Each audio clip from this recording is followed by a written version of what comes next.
Les groupes du CAC 40 qui n'ont jamais été aussi généreux avec leurs actionnaires. On a les chiffres, près de 100 milliards ont été versés l'an dernier en dividendes, selon la lettre Vernimmen. Bonjour Pierre. Bonjour David, meilleurs vœux. Meilleurs vœux, bonne année, merci d'être avec nous. Temps. Président du cabinet PrimeView. Autant le CAC 40 a baissé en termes de cours de 2, quelque chose l'an dernier, autant les dividendes ont augmenté de 8,5% pour atteindre ce record de 73 milliards. Parce que sur 100 milliards, il y a 73 milliards de dividendes et 27 de rachat d'actions. Comment on explique le décalage entre des cours boursiers qui ont baissé et les dividendes qui ont progressé? Alors, c'est presque essentiel de dire qu'en termes d'essence, c'est-à-dire qu'une problématique originelle, pourquoi on achète des actions? Est-ce qu'on les achète pour la rémunération ou la rente qu'elle va nous offrir à travers les dividendes? 3% en général. 3%. Mais concrètement, si c'est ce que vous allez chercher, vous n'achetez pas encore plus dans un monde dans lequel les taux d'intérêt ont quand même monté, vous l'évoquiez tout à l'heure avec Patrick, 3,50 sur le 10 ans français. D'une certaine manière, si c'est pour gagner 3% en fait de rémunération à travers les dividendes, d'une certaine manière, vous n'allez pas chercher des actions. Enfin, c'est un coussin de sécurité, c'est un coussin, c'est du plus, c'est le bonus, c'est la cerise. Mais c'est ça, mais l'origine même en fait d'un investissement en action n'est jamais celui en fait de la redistribution finalement des profits. Si vous achetez une action, dans un bilan, vous savez, dans le passif, en fait, vous avez la dette en bas et les fonds propres en haut. Et les actions, en fait, c'est des fonds propres. C'est la partie la plus risquée, en fait, d'une entreprise. Et en réalité, vous achetez, en fait, une action non pour ce qu'elle a fait. Et les dividendes, c'est quoi? Mais ce qu'elle va faire. Mais plutôt ce qu'elle va faire.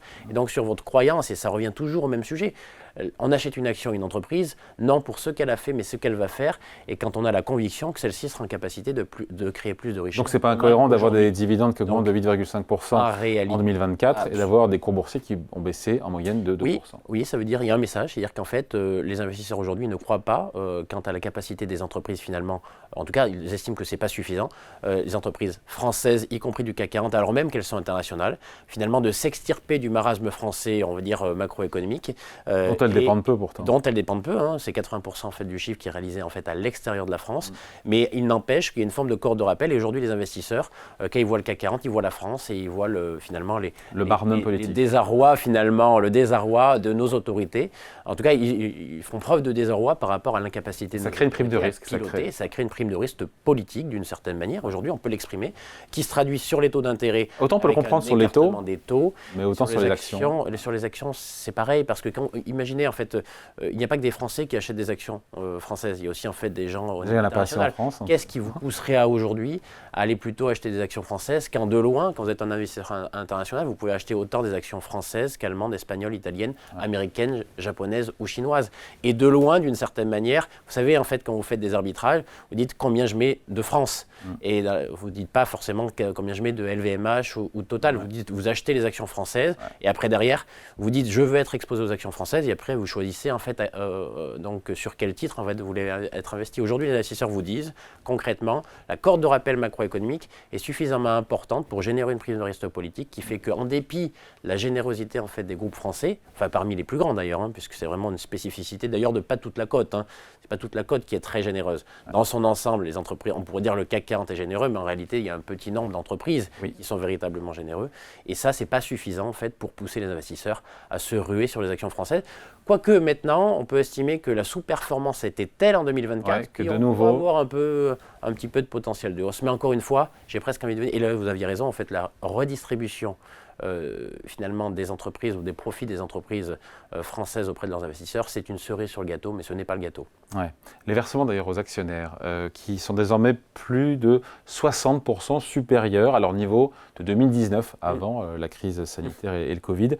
Ça nous dit quoi? Ça nous dit quand même une bonne santé financière de nos fleurons depuis ça dit beaucoup de choses. Ça dit que finalement, depuis 4-5 ans... Il y a eu la crise, il y a eu la guerre en Ukraine, il y a eu le Covid, et au final... Toujours plus de dividendes. Oui, mais toujours plus en fait concentré.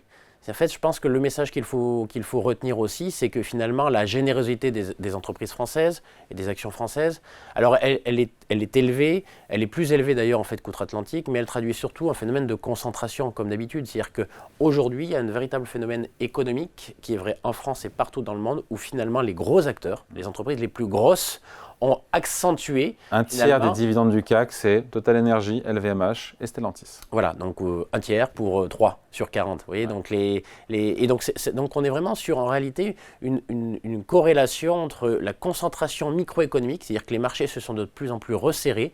En gros, les gros acteurs qui avaient des positions dominantes ont des positions qui sont de plus en plus dominantes, qui leur permettent d'asseoir finalement des résultats qui sont de plus en plus favorables, mais ce n'est pas un contexte global favorable, c'est plutôt en fait une taille de part de marché qui ne cesse d'augmenter pour les meilleurs acteurs. Et du coup, ces trois-là, alors surtout les deux premiers d'ailleurs, Total et LVMH, ont continué d'asseoir en fait leur succès à travers une captation de parts de marché et hériter aussi de leur position initiale. Donc il faut surtout y lire le fait que aujourd'hui on est face à un monde entrepreneurial, une démographie entrepreneuriale au niveau mondial qui favorise le gros versus le petit, s'il fallait le résumer. Et donc on a la concrétisation, ces gros qui sont assis sur une vraie réussite microéconomique, donc ça c'est de l'économie réelle, et bien naturellement redistribuent une part importante à leurs actionnaires. Alors attention, c'est surtout vrai en France et en Europe, ça l'est quand même moins, en tout cas moins sous forme de dividendes. Aux États-Unis, où les acteurs en fait qui fonctionnent le mieux ne sont pas toujours ceux qui rendent le plus de leur richesse. Ouais. Autant les dividendes ont augmenté, on l'a dit l'an dernier, de 8,5%, autant les rachats d'actions ont baissé de 15% à 25 milliards, 75 plus 25, on obtient 900 milliards d'euros au global. L'explication, c'est quoi ? C'est, je crois, BNP l'année dernière en fait qui avait vendu une filiale et donc qui en avait reversé une partie, je crois, à hauteur de 5 milliards. Donc il y avait un biais. Et donc il y avait un biais véritablement associé en fait à l'année dernière. Je crois qu'on doit être 2 milliards au-dessus de ce qu'on versait en fait il y a 2 ans. En fait, on est sur une tendance où c'est plutôt l'année dernière où on avait en fait des rachats d'actions de manière très ponctuelle qui avaient augmenté.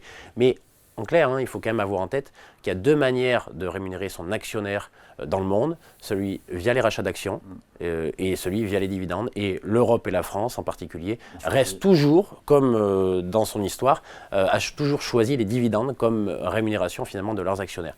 Aux États-Unis, ça n'a strictement rien à voir, puisque le rendement du dividende, c'est-à-dire que le montant des dividendes par rapport au cours boursier, ne cesse de baisser. Historiquement, c'était 50-50 aux US. On tournait. Le rendement du dividende, le rendement des actions américaines, c'est quoi ? C'est le montant des dividendes distribués par rapport au cours boursier. On est à 3% en Europe. Nous, on est à 3%, on est historiquement entre 3 et 4. Aux États-Unis, en général, on est sur du 50%. C'est la manière dont on rémunère en fait l'actionnaire. Donc on rémunère moins 50% de rachat d'actions, 50% de dividendes. Okay. Et ça, le dividende continue de baisser à travers la hausse des cours. Aujourd'hui, le rendement du dividende américain atteint à peine 1,5%. Donc véritablement, on a vraiment 2 stratégies très différentes donc, aux États-Unis. Alors, ce n'est pas non plus très surprenant parce que là aussi, on a des économies qui ne sont pas tout à fait sensibles de la même manière aux actifs financiers. On a quand même un modèle américain qui repose beaucoup et dont la sensibilité est très forte au marché actions. Donc tout est fait pour que les cours montent parce que tout le monde en a besoin. Les fonds de pension, en fait, qui sont très investis en actions américaines, vous avez besoin de cela. En Europe, très honnêtement, les actions, en fait, ça concerne quasi personne. Ouais, et d'ailleurs, on peut regretter que la France ne compte pas plus de petits porteurs qui puissent profiter de ces dividendes impressionnants, copieux, plantureux, on peut dire comme oui, tout à fait. Plutôt que ce soit un fonds de pension américain qui verse la retraite de Mr. Smith. Mais aujourd'hui, clairement, je dirais le caractère peu développé des marchés actions nous pénalise sur le front international, y compris macroéconomiquement parlant, parce que c'est finalement, qu'est-ce que c'est cette rémunération ? Si on avait en fait un marché actions qui se portait mieux, et bien d'une certaine manière, on pourrait compenser la faiblesse finalement de l'augmentation des revenus des gens, des consommateurs finaux, à travers un effet richesse qui pourrait être plus élevé en l'exposant en fait au marché actions. Encore plus dans les périodes inflationnistes, qui est quand même plutôt favorable en fait aux entreprises, parce que lorsqu'on est dans une période inflationniste, l'entreprise en général est en capacité, si elle le peut, mais c'est ce qu'on a constaté quand même, c'était quand même l'actif qui a le mieux finalement survécu à la pression inflationniste, parce que les entreprises ont pu répercuter la hausse des prix dans leurs prix de vente finaux, ce qui fait que leurs comptes de résultats n'ont pas été trop altérés. Et bien si les gens avaient été sensibles à ça, eh bien on aurait pu générer un effet richesse qui aurait soutenu un peu plus l'économie française, qui aujourd'hui en a bien besoin. En 30 secondes, on aura, ou on ne sait pas, encore des dividendes records sur 2025. Si on prolonge le trait, ou c'est une bêtise de prolonger le trait ? C'est compliqué parce que vous savez, ça repose sur tellement peu de titres, en réalité ces 100 milliards d'euros que vous évoquiez tout à l'heure, qu'il faudrait avoir en fait une visibilité forte sur les comptes de résultats de ces sociétés.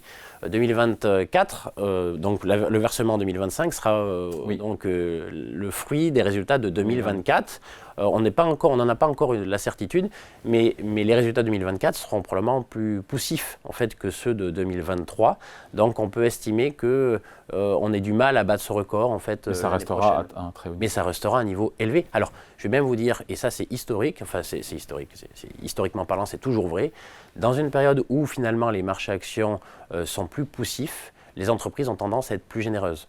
Parce que qu'est-ce que c'est le dividende? C'est le montant des résultats encaissés l'année d'avant que vous distribuez. Et cette proportion-là a tendance à augmenter en période de vache maigre. Ouais. Donc là, ce qui est probable, c'est que vu que les entreprises du CAC 40 ont été peu valorisées ou mal valorisées, les entreprises mettent l'accent, même si leurs résultats sont moins bons, décident d'augmenter le taux de distribution pour garder son actionnaire et continuer à l'étirer. Pour tout le monde. Et attention, ça ne peut pas durer très longtemps.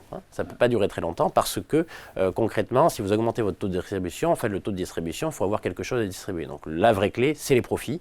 Et la question fondamentale, c'est est-ce que les entreprises françaises, à travers ces grands fleurons, seront en capacité de continuer à poursuivre leur expansion microéconomique. C'est la seule manière, en fait, de voir de la visibilité sur les revenus qui seront distribués aux actionnaires.